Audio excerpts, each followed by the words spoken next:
ভূঞাঘাটৰ হাতীবুৰিত ভেৰগাঁও জিলা বড়ো সাহিত্য সভাৰ চতুৰ্থ বাৰ্ষিক অধিৱেশন এদিনীয়া বৰ্ণাঢ্য কাৰ্যসূচীৰে অনুষ্ঠিত হয় উক্ত অধিৱেশন।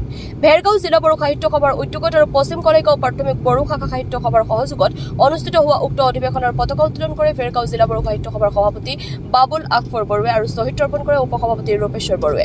উল্লেখযোগ্য যে উক্ত অধিৱেশনত অসমৰ হিয়াৰমথু জুবিন গাৰ্গৰ বিশেষ শ্ৰদ্ধাঞ্জলি অনুষ্ঠানৰ পিছত অনুষ্ঠিত হয় প্ৰতিনিধি সভা আৰু আলোচনা চক্ৰ। আলোচনা চক্ৰৰ বিষয় বড়ো মাধ্যমত পঢ়ি ছাত্ৰ-ছাত্ৰীসকল ধ্ৰুৱ তৰাতৰে জিলিকি উঠিব পাৰে। উক্ত চক্ৰত উপস্থিত থাকে ছাত্ৰ-ছাত্ৰীসকলক বড়ো মাধ্যমত পঢ়ি যে ভাল মানুহ হ'ব পাৰে তাৰে ওপৰত বক্তব্য দাঙি ধৰে ডক্টৰ থৰায়না বেদৱতী বসুমতাৰীয়ে। উল্লেখযোগ্য যে আলোচনা চক্ৰৰ পিছতে ভেৰগাঁও জিলা প্ৰাইমেৰী বড়ো শাখা সাহিত্য সভাৰ সভাপতি আৰু প্ৰাক্তন সভাপতিসকলক একোখন মানপত্ৰ আৰু আৰ্নাইৰে সন্মান জনায়। উক্ত অনুষ্ঠানৰ পিছত অনুষ্ঠিত হোৱা মুকলি সভাত সভাপতিত্ব কৰে বাবুল আকবৰ বড়োৱে। সভাত বড়ো সাহিত্য সভাৰ সাধাৰণ সম্পাদক নীলকান্ত গৈয়াৰী, এম লোমচাও দৈমাৰী, সাহিত্যিক প্ৰসন্ন কুমাৰ বড়ো, ভেৰগাঁও জিলা বড়ো সাহিত্য সভাৰ উপদেষ্টা বুদ্ধেশ্বৰ বড়ো সহ কেইবাগৰাকীও লিখক সাহিত্যিকে বক্তব্য আগবঢ়োৱা উক্ত অধিৱেশনৰ মুকলি সভাত এখন স্মৃতি গ্ৰন্থ উন্মোচন কৰে এম লোমচাও দৈমাৰীয়ে। কলেগাঁৱৰ পৰা ভুৱনমণিৰ ৰিপৰ্ট AIN লাইভ।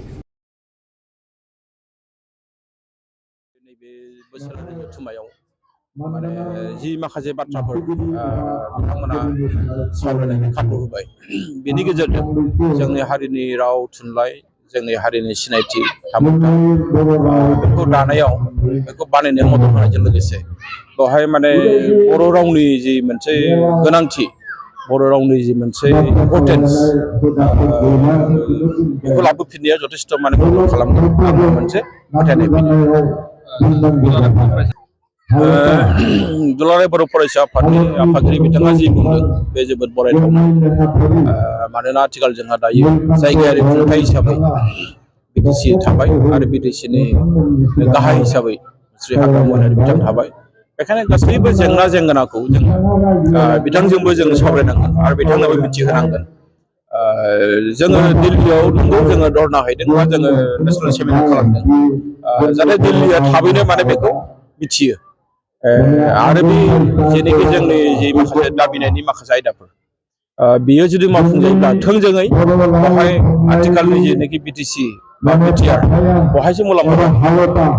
बेवहाय जेबो माने आलादा रोखोमनि साननांगौ बाथ्रा गैया। मानोना बेवहाय थाफादों आरो जुदि बे सावरायनायाव जुदि लाफायोब्ला बर' थुनलाइ आफादाबो थाफागोन। मानोना जोंनि मावनाया मालाबाबो जोबनानै फैया। जोंनि हारिनि राव थुनलाइ जोंनि जेंना जेंसिया मालाबाबो जोबनानै फैया।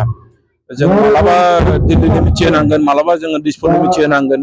मानोना जेंनाफ्रा अराय सम गोदान गोदान फैबाय थायो। बेखायनो बर' थुनलाइ आफादाबो जोङो साखाफारा जेब्लानो जोंखौ लाफायो जों बाहागो लाफागोन आरो लाफायाबाबो जोंहा जेबो बुंनांगौ गैया। नाथाय हारिनि जेंना जेंगोनानि फारसे बर' थुनलाइ आफादाबो सिगा नोजोरजों दावथि नोजोरजों जों नोजोर होबाय। हाग्रामा महिलारि सारा जि सालायदों बिथाङा सालायदों जोंहा बिथांनि सालायनायाव बुंनांगौ गैया। मानोना बियो मोनसे पलिटिकेल मेटार जाहैबाय। जोङो थुनलाइ आफाद हिसाबै जोङो बिथांमोनखौ जेब्ला जोङो मदद खालामनो गोनां जायो जेब्ला जोंनो मदद नांगौ जों मदद खालामगोन। खिन्थु बिथांमोननि सायावसो जोंनियानो बांसिन सोनारो सरकार हिसाबै। बेखायनो जों बिथांमोननि खुंनायनि बेलायाव जोंहा बुंनांगौ जेबो गैया। जों खुंफुंबाय थादों आरो बेनि उनावहायनो जोंहा गांब्रै बिजाब बेखेवनायनि हाबाफारि दङ। भेरगांव जिल्ला बर' थुनलाइ आफादा दिनैसिम खेब 7 बार खन्थाइ मेल खुंदोंमोन।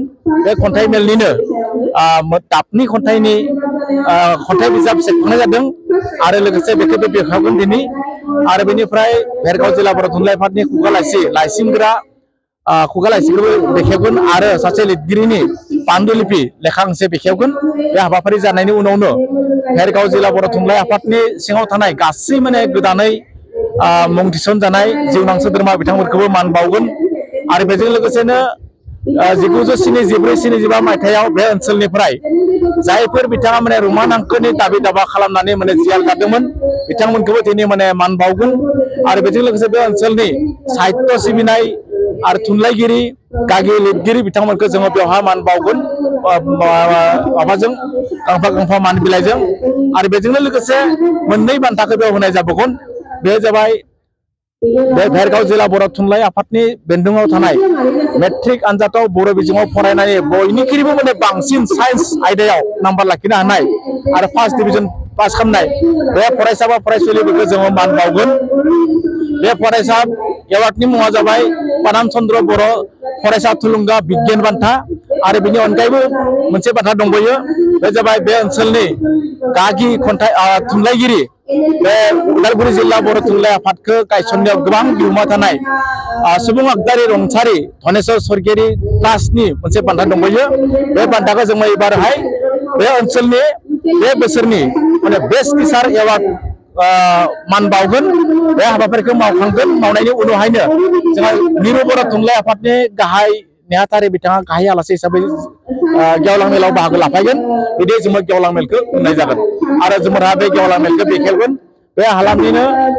दानि बिटिसिनि मावफुं सोद्रोमा हा बिफाननि सोद्रोमा बिथां लोमसाव दैमारि सारा बेखेवगोन आरो बे ओनसोलनि रायजो राजाफ्रा दिनै थुनलाइनि बोहैथिखौ नुनानै आरो थुनलाइनि फारसे जोबोद गोसो बोनानै बर' बिजोंनि फारसे फरायनाय दावगानायफोरखौ माने दावगानायखौ मिजिंथिनानै बे हाबाफारियाव लोब लोब बाहागो लाफैनायखौ जों नुनो मोनदों आरो बिनिनो बे ओनसोला दिनैसिमबो माने बर' बिजोङाव फरायनानै गोजौ थाखोसिम गुन गोनां सोलोंथाइ लानो हाया बिदि मोनसे फोथायनाय दङमोन बे फोथायनायखौ फोजोबस्रांनो थाखाय दिनैनि बे जोंनि हाबाफारियावहाय दिनैनि बे गेवलां मेलनि हाबाफारिनि सिगां मोनसे सावराय मेल सेमिनार जायखौ बुंदों जोङो बर' बिजोंजों फरायनाबो माने अलंबार जानो हाबिला दा बिदिहाय बे हाबाफारिया दा सोलिगासिनो दङ दा बेखायनो आं दिनैनि बे फोथारनिफ्राय जोंनि रादाबगिरि नोंथांमोनखौ मोजाङै मोजां हाबाफारियाव बाहागो लाफैनायनि थाखाय जोंनि आरो बे मावनाय दांनायखौ फोसावनो थाखाय बे ओनसोलनि रायजो राजाखौ बर' बिजोंखौ मोजां